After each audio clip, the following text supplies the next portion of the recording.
স্থানীয় সরকার নির্বাচনে এমপিওভুক্ত শিক্ষা প্রতিষ্ঠানের সার্বক্ষণিক শিক্ষক, কর্মকর্তা ও কর্মচারীদের সব পদে থেকে প্রার্থী হওয়ার সুযোগ বাতিলের প্রস্তাব বিবেচনা করছে নির্বাচন কমিশন ইসি।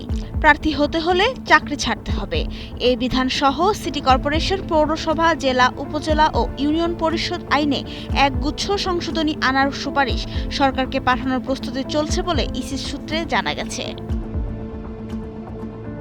প্রস্তাবিত সংশোধনীর মধ্যে আরও রয়েছে জাতীয় সংসদে নির্বাচনের মতো স্থানীয় সরকার নির্বাচনেও সেনা, নৌ ও বিমান বাহিনী মোতায়েনের ক্ষমতা ইসির হাতে দেওয়া, আন্তর্জাতিক অপরাধ ট্রাইব্যুনালে আনুষ্ঠানিক চার্জশিটভুক্ত ব্যক্তিদের নির্বাচনে অযোগ্য ঘোষণা, ঋণখেলাপি প্রতিষ্ঠানের অংশীদার ও পরিচালকদের প্রার্থিতা বাতিল, বিচার বিভাগীয় কর্মকর্তাদের সমন্বয়ে নির্বাচনী ট্রাইব্যুনাল গঠন এবং আচরণবিধি লঙ্ঘনের শাস্তি বৃদ্ধি।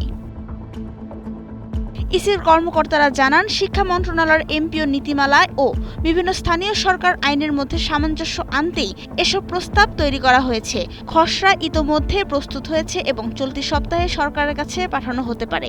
শিক্ষা মন্ত্রণালয় জারি করা বেসরকারি শিক্ষা প্রতিষ্ঠানের জনবল কাঠামো ও এমপিও নীতিমালার 11.17 ক ও খ এর সঙ্গে সামঞ্জস্য রেখে ওই প্রস্তাব করা হয়েছে। নীতিমালা অনুসারে এমপিওভুক্ত কোনো শিক্ষক কর্মচারী একই সঙ্গে একাধিক পদে, চাকরিতে বা আর্থিক লাভজনক পদে নিয়োজিত থাকতে পারবেন না।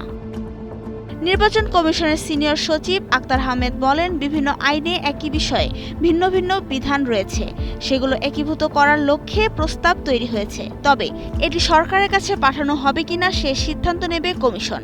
তিনি আরও বলেন, আইন সংশোধন না হলেও বিদ্যমান আইনে স্থানীয় সরকার নির্বাচন আয়োজন সম্ভব। নির্বাচন কমিশনার মোহাম্মদ আনোয়ারুল ইসলাম সরকার বলেন, শিক্ষকরা নির্বাচনের দায়িত্ব পালন করেন। তারা প্রার্থী হলে সহকর্মীদের নিরপেক্ষভাবে দায়িত্ব পালন কঠিন হতে পারে। তাই শিক্ষা মন্ত্রণালয়ের নীতিমালার সঙ্গে সামঞ্জস্য রেখেই এ প্রস্তাব করা হয়েছে।